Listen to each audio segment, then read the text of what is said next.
Hello दोस्तों, मेरा नाम है नितिन और आप सुन रहे हैं दास्तान खौफ।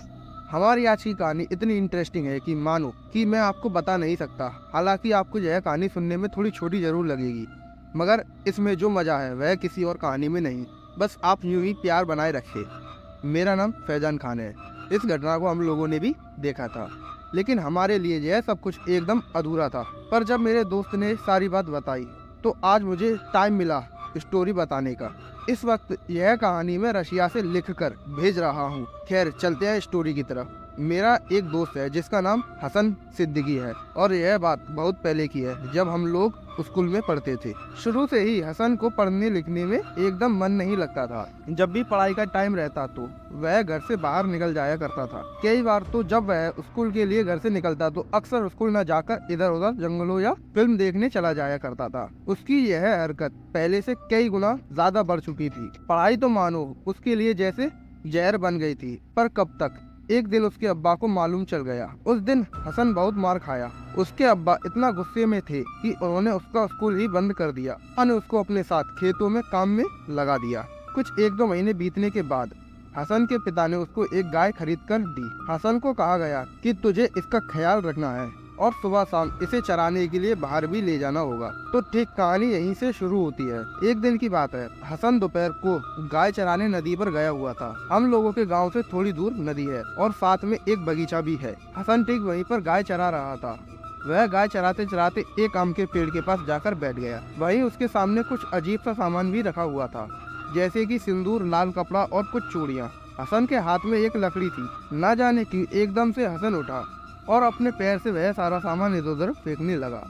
उसके हाथ में जो लकड़ी थी वह उसे सिंदूर को उड़ाने लगा। वह सिंदूर उड़कर कुछ गाय के ऊपर भी गया और कुछ हसन के ऊपर भी। खैर, उस वक्त तो कुछ भी नहीं हुआ। ना जाने क्यों वह अब गाय को बहुत प्यार से चराने लगा। इस वक्त हसन अपनी गाय के साथ एक तबेले के अंदर बैठा हुआ था, जहाँ पर गाय को बांधा जाता है। हम सब दोस्त जब हसन से मिलने उसके घर गए तो उसके अब्बू ने कहा कि होगा यही कहीं, सुबह से गाय चराने गया था।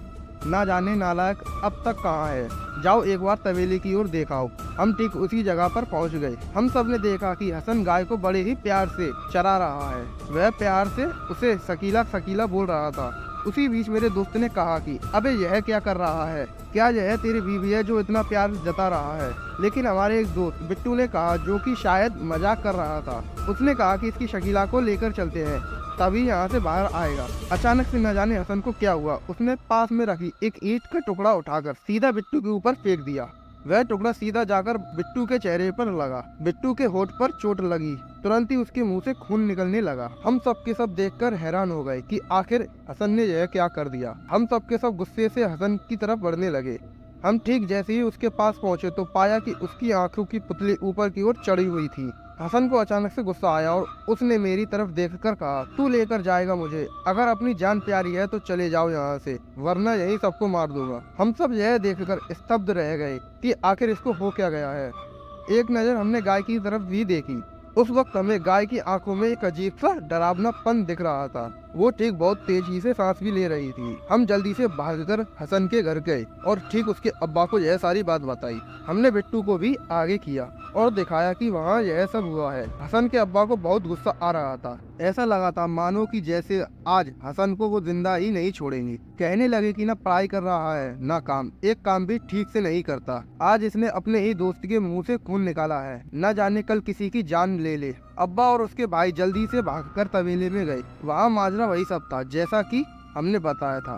खैर, उस वक्त हमने हसन को पकड़ने की बहुत कोशिश की, मगर न जाने उसमें इतनी ताकत कहाँ से आ गई कि वह बार बार हमें पछाड़ दे रहा था। देखते ही देखते गांव के आसपास के लोग भी आ गए। उसे जबरदस्ती पकड़कर बाहर की ओर निकालने लगे। उस वक्त तबेले में जो गाय थी वह जोर जोर से कूदने लगी और खुद को खूंटे से उखाड़ने की कोशिश करने लगी। उसी वक्त एक चाचा ने कहा कि जाओ जल्दी से जाकर मौलाना साहब को बुलाकर लाओ, शायद इसके ऊपर शैतान आया है। कुछ आदमी तुरंत दौड़कर चले गए, लेकिन हम लोग तो भाग भी नहीं पा रहे थे, उल्टा यह नजारा देखकर कांप भी रहे थे। बिट्टू तो कैसे भी करके मुंह में कपड़ा देकर खून को रोक रहा था। थोड़ी ही देर बाद जब मौलाना साहब आए तो देखते ही बोलने लगे कि यह सब मेरे बस की बात नहीं है, आप लोग बगल के मोहल्ले के मौलाना को बुला के लाओ। तुरंत ही हसन का भाई वहाँ से बाइक लेकर चला गया। इधर हसन जोर जोर से चिल्ला रहा था, मगर हमने कैसे भी करके उसे घर के एक पिलर से बांध दिया। उधर दूसरी तरफ हसन के पिता ने तबेले का दरवाजा भी बंद कर दिया था। जल्दी ही दूसरे मौलाना भी आ गए। उन्होंने हसन को देखते ही कहा कि आप लोग 13 लौंग लेकर आए, साथ में कुछ तेल और पानी भी। सामान आने पर मौलाना ने पूछा कि बता तू कौन है और इस बच्चे के ऊपर क्यों आया है। हसन के ऊपर जो शैतान था वह अचानक से बोल पड़ा, चला जाए यहाँ से वरना बहुत बुरा होगा। मौलाना साहब ने लौंग में कुछ पड़कर पानी को एकदम से उसके ऊपर से छिड़का। हसन एकदम चिल्लाकर बोल पड़ा कि रुक जाओ, मैं चला जाऊंगा, एक बार शकीला को देख लेने दो। मौलाना ने हसन को खोलने का आदेश दिया। उन्होंने 2 लौंग को धागे में बांधकर हसन के गले में बांध दिया ताकि इसके आगे वह कुछ न कर पाए। सबकी नजरें हसन पर पड़ी थी। हर किसी के मन में यह चल रहा था कि अब हसन आगे क्या करेगा। हसन के दोस्त डरे सहमे पीछे से उसे लगातार देखे जा रहे थे। हसन धीरे धीरे तबेले की ओर चला जा रहा था। सब लोग ठीक उसके पीछे पीछे जाने लगे। हसन रोता हुआ गाय को सहलाने लगा और बोलने लगा कि चलो हम लोग वापस वहीं आएंगे। मौलाना साहब हसन की सारी बातें सुन रहे थे कि तभी अचानक से उन्होंने पीछे से कहा कि अब तो इस बच्चे को छोड़कर चले जा। हसन के अंदर का शैतान एकदम से दोबारा जाग गया। कहने लगा कि हम इसे जानबूझकर थोड़ी ना पकड़े हैं, इसने हमें परेशान किया है, तभी हम इस पर आए हैं। मौलाना ने पूछा कि आखिरकार तुम लोग हो कौन। हसन ने कहा कि मेरा नाम जगदेव है और यह शकीला है। उसके हाथों का इशारा गाय की तरफ था। हम लोग एक दूसरे से प्यार करते थे, पर हम लोगों की जात एक न होने के कारण हम लोगों को मिलने नहीं दिया गया। बस हमने खुदकुशी कर ली। हम लोग नदी के उस पार रहते हैं, लेकिन यह लड़का उधर आया था। इसने हमारे सामान को पैर से लात मारा। हमारे माता पिता साल में एक बार हमारे लिए हमारे खातिर वो सामान को रखते हैं। मौलाना साहब लगातार उसकी बातें सुन रहे थे। हसन के पिता गुस्से से आग बबूला हो रहे थे, क्योंकि वह जानते थे कि इस तरह की चीजें हर बार एक नया रूप ले लेती हैं। पर खैर, मौलाना साहब ने उस आत्मा को जाने का आदेश दिया। उन्होंने उसे दिलासा दिया कि उसका सारा सामान जैसा का तैसा उसे दोबारा वहीं पर मिल जाएगा।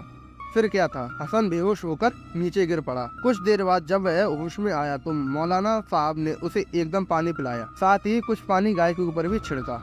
उन्होंने कहा कि ये लो 2 लौंग इस गाय के गले में भी बांध देना।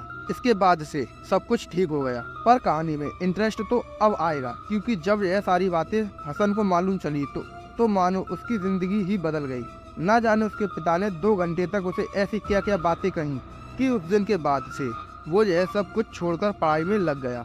आप यकीन नहीं करोगे, हसन आज इंजीनियर बन गया है और ठीक दुबई में काम करता है। कहते हैं कि हर सक्सेसफुल आदमी के पीछे कोई ना कोई वजह जरूर होती है। मैं इस कहानी के माध्यम से आपको बताना चाहता हूँ, जरूरी नहीं कि आप किसी को कुछ भी बनाना चाहे और वह बन जाए, पर कई बार हालात ऐसे बन जाते हैं कि इंसान का दिमाग खुद व खुद उन चीजों को करने लगता है। बस इतना ही कहूँगा कि उसके एक डर ने उसकी जिंदगी बदल दी। धन्यवाद। तो कैसी लगी आपको इनकी ये कहानी, कमेंट सेक्शन में जरूर बताना। मिलते हैं एक और नई कहानी के साथ, तब तक अपना और अपनों का ध्यान रखें। धन्यवाद।